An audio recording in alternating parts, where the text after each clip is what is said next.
We are back. Peanut Gallery, take it away. Well, first blood match. This is what our first blood match is going to be for Josh Barnett's Bloodsport.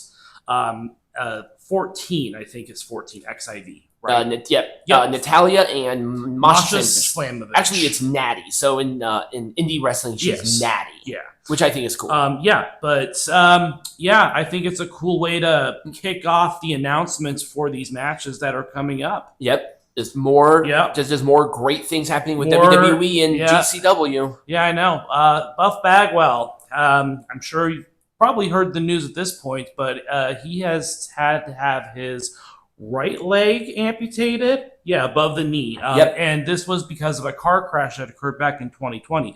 He thought that he could save this leg, but it's been just giving him persistent issues. So infections and I mean, at some point in time, you just got to lop it off because, I mean, your life is more valuable. And Buff was trying to get back in the ring, too. And it's like, well, I ain't going to do that anymore. Well, that's not necessarily impossible. I guess it's not untrue. Yeah. It would require very specialized training. Oh, yeah. And from that to Kenta claiming the GHC heavyweight title at Noah's 25th anniversary. I think that's pretty cool. I thought Kenta was signed with New Japan. I don't know. No, I don't think he is anymore. So he got off of that sinking ship quickly too. Seriously, yeah. AJ Styles is going to be, obviously Slammiversary is happening right now. It was heavily rumored that AJ Styles was going to be involved in the show. We, at the time of this recording, do not know what his involvement at the show is going to be. There is a lot of speculation that he is going into the TNA Hall of Fame this year, though. Oh, yeah, he deserves it. Obviously, he's the face of the company. I mean, if you talk about, like, the aces, those quintessential aces of pro wrestling companies, AJ Styles is the one that comes up when you think of TNA. Yeah, pretty much. I mean, he built that promotion. That promotion built his career. Right. You have you have the fantastic wrestlers that came from there. Kurt Angle, Samoa Joe, but it's like every single person is like AJ. It's AJ. It's AJ. AJ Styles is the face of the company. Gabe Kidd had to forfeit his G1 Climax match due to a knee injury. I do not know if this is him pulling out of the tournament or not altogether, but it's quite concerning. A lot of knee injuries going on. I know there is a lot of knee injuries. It's kind of weird, right? It was arm last month. It's knee this month. So let's talk about All Elite Feasts. This is a trademark that AEW signed. It's the dumbest thing I've ever heard. Apparently, it is going to cover cookware and dining goods, apparel, and food products. So, what? Yeah. I don't know what this is, but apparently they're going to start doing something. Is AEW going to be Bed Bath & Beyond all of a sudden? I don't know. What the fuck? I know. I'm looking for some Danhausen plates or whatever, I want a set of AEW plates. That's the dumbest thing I've ever heard in my... I know. I thought it was going to be like a Thanksgiving special or something. No. That. This is for actual food items and shit. Oh, food items, not just cookware. No, but food products are in there, consisting mainly of prepared meals. So. This is not something for wrestling related. You could put AEW TV dinners on. I know, seriously. That's the dumbest thing I've ever heard in my entire on an life. AEW themed dinner table with AEW themed cookware. What is this? People are gonna buy that, and I'm gonna question if you're a fucking adult. Yeah. That's ridiculous. Apparently.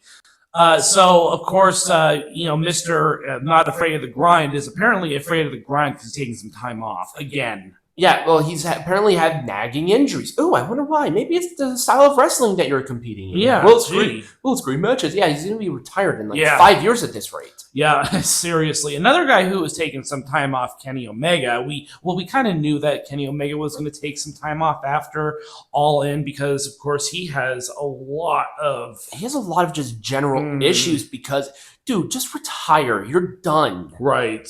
Seriously, this is getting ridiculous. Yeah, because now Kenny Omega and Will Ospreay, I would say two of the higher end talents on the roster are taking some time off now because they have nagging injuries. Yeah, exactly. Hello, Jeez. Ric Flair had to withdraw from the Atlanta Comic Convention. It says ongoing personal and health-related issues. I'm assuming cancer. From his social media status. Yeah, he has had a lot of issues with that. He's had over God knows how many years at this point. Well, he did announce he had cancer, so I'm sure that's a big reason why. I think he had surgery. He did. He had melanoma. And he had to miss a previous appearance in Mississippi after that because he wasn't advised to travel. So I don't know. Keep him in your thoughts. We don't know what's going on. Thoughts and prayers, goody gumdrops, all that fun stuff. All that fun stuff. So Logan Paul's Impulsive podcast is now under the WWE and Fanatics group of podcasts. Yeah. Really? Nothing about the podcast is going to change. It's just now under the umbrella of WWE. I wonder how much he got paid for that. Oh, I have no idea. It's probably an enormous amount of money. I'm pretty sure it is, but I saw this. This was really cool. Yeah. So Jimmy Kimmel Live's whole spiel. Jelly Roll was a guest host. Randy Orton was a special guest. Drew McIntyre attacked them. And Jelly Roll put Logan Paul through a table. Yep. It was really cool. I like this a lot. See, this is the kind of stuff that gets people, like the casuals, interested. They're like, oh, shoot, Jelly Roll and Logan Paul are wrestling each other? Yeah. But WWE's been doing this for a long time. Which is why they're in the position that they're in. Exactly. So WWE and Fanatics are launching WWE-themed casino games. Again, what is with these wrestling companies doing all these non-wrestling things? Now, this one is kind of interesting because there were rumors back in the 90s that Vince wanted to open a whole casino in Las Vegas. Yeah, he did. And I think there was like plans for a whole theme. It was back when there were big themes around those casinos. Mm-hmm. I think it was actually where the Rio is now. I think you're right. It's either that or where Allegiant is now. But it was going to be an off-strip property. Yeah, it was going to be an off-strip. By the way, we live in Vegas. I think everybody knows that. I think everyone does. I do remember that rumor that he was actually almost said he was looking at property. He was like flying out here all the time and looking at property to build this. And keep in mind, this was in the 90s, so this was before a lot of stuff. But anyways, 5 games will be available.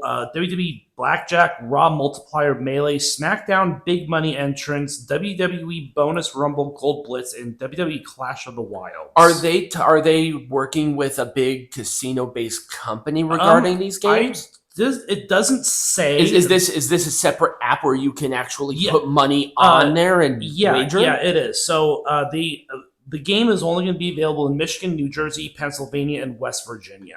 It's not even available in Nevada? No, it's not. Make that make sense. I know. I mean, everything else is legal here. When you think Nevada, you think gambling. That's so weird. I know, it is. El Grande Americano is actually making a debut in AAA. And we kind of speculated that this was going to happen at some point because, of course, WWE just bought AAA not too long ago. Right. But yeah, we finally got the match. It is going to be up against Octagon Jr. I don't know how I feel about it not being Chad Gable for the time being, but it's going to sell. I mean, it's going to sell money. It doesn't matter who's behind the mask. Okay, I think it's Ludwig Kaiser, if I'm not mistaken. It is. I mean, it's not like Kaiser is a bad wrestler. No. Chad Gable, it just makes more sense. Yeah, it does.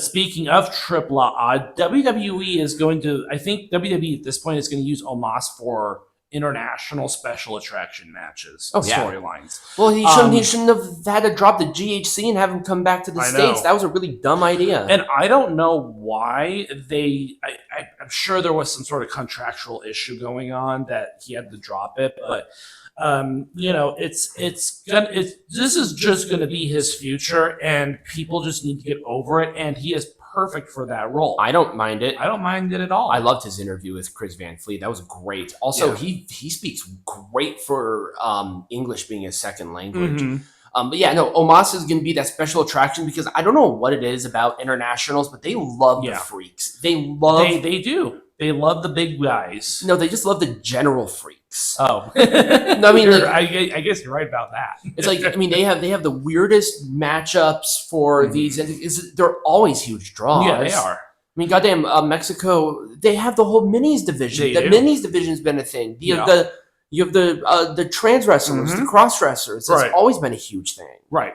Yeah. So Omos being there, I think it's great. More experience, and he improved greatly when he was in Japan. When he was in Japan. So what if he does a Mexico thing and does that? Yep, exactly. You see, I want the new wrestlers in WWE to do excursions. Yeah, and I think they're going to start doing that. I wouldn't be surprised. That'd be so cool. It would be. Kurt Angle is going to be joining the commentary team for Real American Freestyle Wrestling when it debuts. When is it debuting? It's debuting in August, late August, August 30th. Huh. And I think it's a perfect place for him, considering he is an amateur Olympian style wrestler. He literally won the gold medal for it. He won the gold medal with a broken freaking neck. I think it's a good idea for him. You know, it is. If he's getting paid for it, good on him. Yep. TKO made some changes to WWE severance policy, and people aren't very happy about it. It went from, so the previous policy was if you were fired, you get a month of pay for every year you worked for the company. Now it's just flat 2 weeks of severance pay.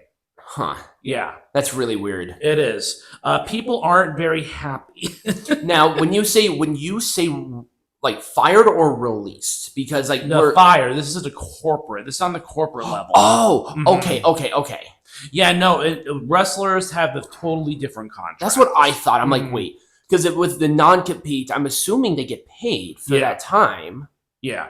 But yeah, it used to be much more generous, and now long-tenured employees are not very happy. I'm not shocked. I'm not surprised. So if you worked at WWE for 18 years, you would be paid for 18 months. Yeah, you get 18 months of severance. Huh. Then you were fired or let go. Well, I'm hoping that's not retroactively fitted to the people that they've already fired. They have not said anything about that. I'm a little worried about that. And finally, we got to talk a little bit about Brock Lesnar. But Daniel Cormier said that Brock Lesnar is on a banned list and in so much trouble. And I don't know if that means that he is blacklisted from UFC, if he's blacklisted from TKO, we don't know. I presume that a lot of that has to do with his involvement in the Janelle Grant scandal, because he's still a part of it. Right. But yeah, apparently Daniel Cormier says that he's on a banned list. I don't know exactly what that means. What I'm going to assume is that this is a ban from MMA sort of mentality, where Lesnar can't go back and fight. I mean, I can't imagine Lesnar fighting again. Yeah, I can't imagine that either. But I don't know what that means. But this is an assumption. Yeah, I mean, there were a lot of rumors going around about him returning to the WWE, and there were plans in place throughout the Royal Rumble time, but apparently those plans have also been postponed. I don't know if we'll ever see him in wrestling again. He still signed a contract with the company, but he hasn't shown up in a number of years. Probably a good idea. Yeah. So when we come back, we're going to be talking about Great American Bash. Hooray.